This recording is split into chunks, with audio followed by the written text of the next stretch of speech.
There are a few yachts I get really excited about sailing each year. Behind me is one of them, the JPK 39 FC. And the reason for that, well, there's loads of reasons for it. It's not just because JPK have seemingly made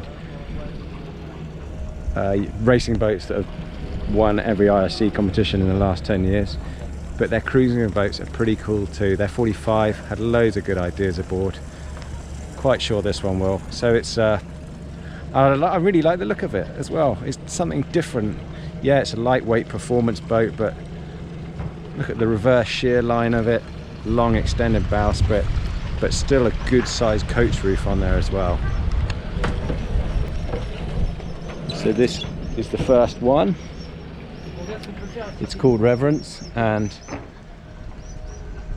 these start at 205,000 euros ex VAT for the fixed keel version, and going up to add another 20,000 on that if you want a lift keel version.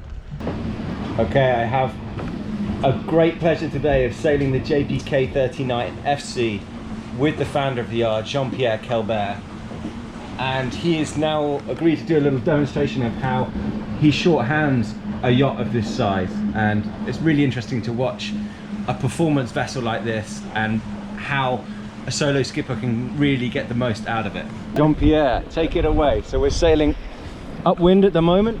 Upwind, starboard, and we change now to the other side.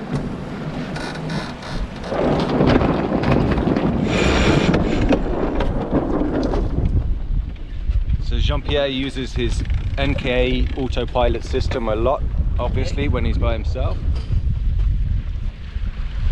So maybe now the idea is to go a bit downwind and to use the kite.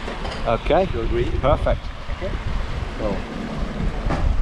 So we're going to go from upwind mode, and we have the spinnaker set up in a sock here on the starboard foredeck.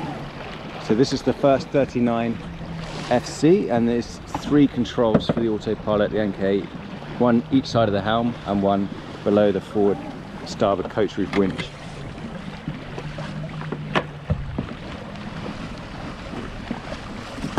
I prepare the sheet.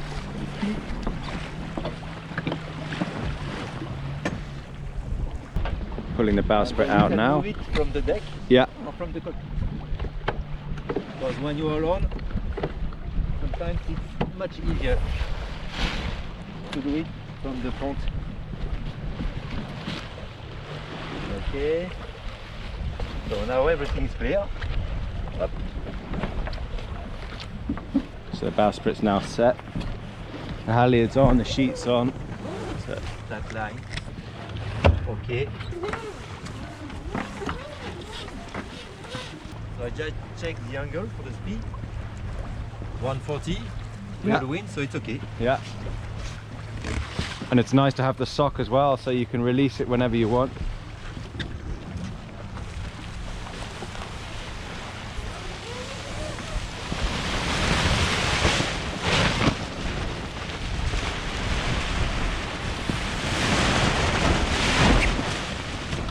So the sheet's already on the winch.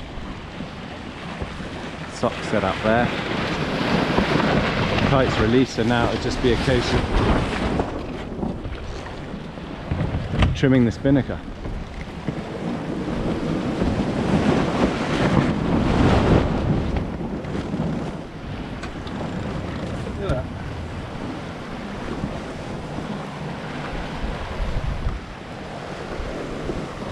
And now you can have your coffee. Exactly. But it's not a regatta boat, huh? It's not a regatta boat, no, but I think it's really interesting to see, you know, how we're now sailing really well in light winds, flat water, but you can manage everything yourself on a yacht which you can get a lot of performance out of. Well, we can. In fact, look at this, we're probably going to start planing now as well.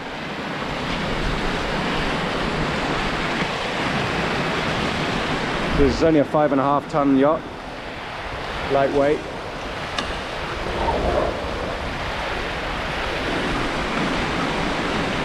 And we have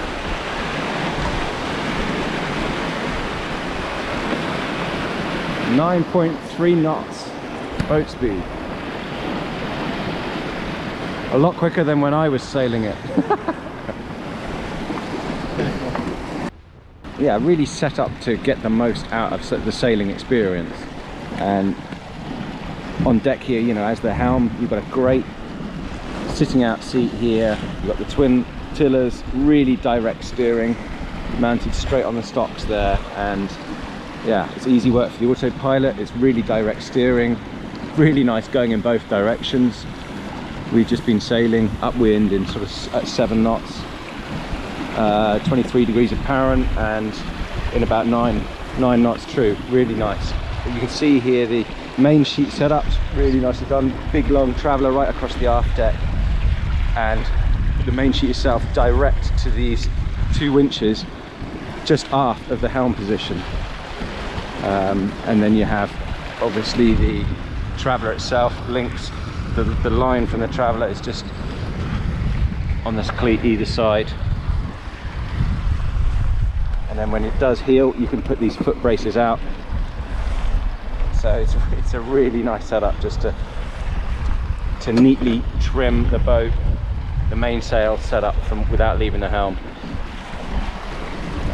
Then you obviously have the primaries for the Genoa and Spee sheets, and then the halliards all set up conventionally on the coach roof winches. But you can see you're left with a nice deep long cockpit area for when you are cruising, and it's really well, nicely done, simply thought about. You know, even this, for example, this is nice high triple guardrail across the open transom, but that's doubling up as your swim ladder as well. So this is what a modern performance cruiser looks like inside as well, and this is why you get the cruiser element of this. This is not just a go faster racing boat, there is comfort too, and Jean-Pierre and JPK have done a really nice job on this one, and they've had a lot to go on. They've had a lot to learn from. The 38's been a really successful cruising yacht for them, and they've sold over 40 now. So this improves upon, you know, it's obviously got a more modern hull shape, and it improves upon a lot of elements taken from the learnings of that boat. And this, in terms of hull shape, that reverse shear line creates a lot of this volume you get inside the boat. You know, it makes a stiff structure as well, but it's an enormous amount of room in here, and together with the coach roof style with almost vertical forward windows there, and you just get just loads of natural light in here, and it's really nice, inviting, welcoming place to be. It's not a no frills, stripped out basic boat. It's minimalist, of course, but yeah, there's a warming feel which comes from this wood. So the wood veneer on this, I think it adds another 100 kilos to have, but I think it's worthwhile. It looks really nice. It's nicely done. Anyway, looking around, what you can have in terms of options is different from this yacht. Is if this is the fixed keel version, if you had a lift keel, swing keel that is, which would come up into a box, which would come to about here, and if you wanted 2 aft cabins, that would mean the heads would move from here and go into this area where this double locker is at the moment, so you'd have a head shower there. Otherwise, this is probably going to be the popular option, where you have a double cabin forward and double cabin aft, both big berths in there. Simple, but you know, you've got light, you've got plenty of room, and good stowage as well.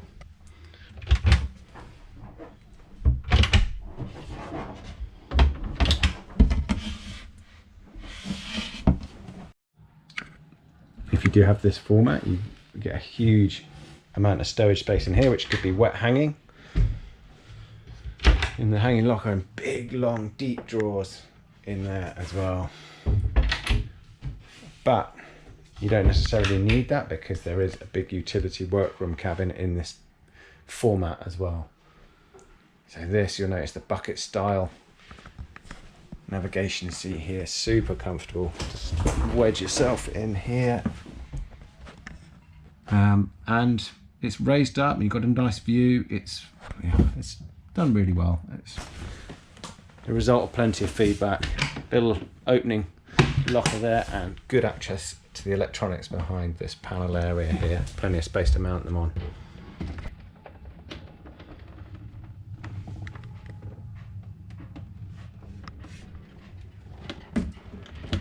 It's also a good seagoing galley as well, because although it's a longitudinal one, there's plenty of workroom space, and yeah, with this central table unit section here, you've got something to brace against when working at the stove. Good grab holds each side. Yeah, it feels safe and secure. Lift top fridge, plenty of raised stowage space in here and above. And again, below the sink area as well, nice deep sink with the whole port behind.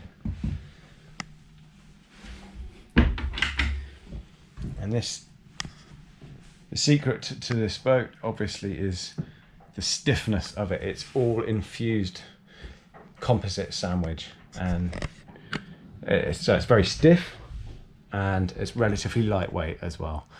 And so no headlining used at all. This is just nicely finished boat building. Infused vinyl ester for most of it. You can see probably if I lift one of these floor panels, then they use Airex foam in the hulls. Yeah, look at the big hull stiffeners and longitudinals. Big matrix grid below there.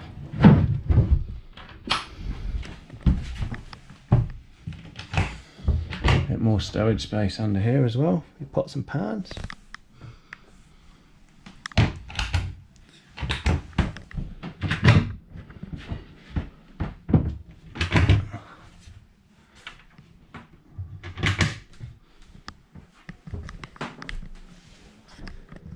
Below the saloon seat here is a water tank, so 360 litres of water I think on this boat, and stowage space below there and behind in that locker.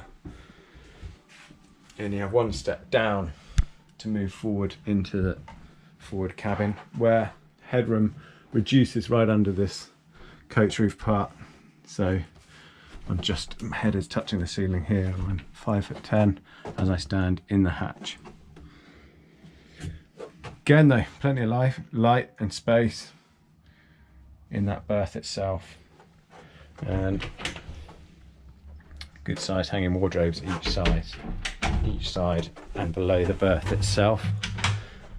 Big deep locker there, and then forward of that is all the crash box area.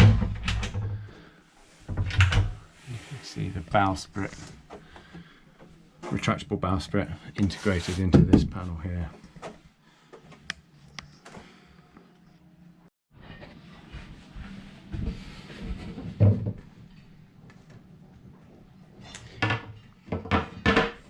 So this is a 2.3 metre T-keel on this. If you do have the lift keel section, which would take up that area there, it is 2.7 metres, which reduces to 1.3 when lifted. And this is, 2.15 on the fixed keel version. And then moving aft here, you have a relatively common setup on these sort of boats to have the heads area which leads into a workroom utility bunk type cabin. So simple, no frills heads, extending shower out of the sink, and then this just has a fabric curtain separating it from a pilot cabin, come work area, come sail storage, with access into this section below the cockpit where you have a tank, a fuel tank, and all the electronics mounted on that central bulkhead. But really useful stowage space, occasional bunk, whatever you want to make of it. Put all your toys in here. These moulded companion waste steps just lift up for simple engine access below. And there are side panels there from each aft cabin area, well, the heads and the portside aft cabin to get in there as well.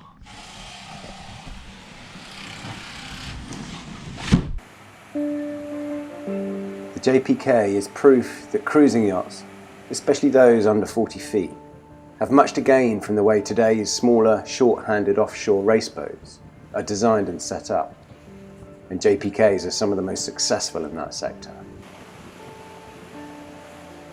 The JPK 39 is lovely to sail fast across a full range of conditions and noticeably stiff. It's certainly a busy cockpit and a lot to take in, but the deck gear setup will help those particularly from a racing background get the best from the boat, while below decks it offers good space for cruising. For the full report, see our Yachting World December 2021 issue.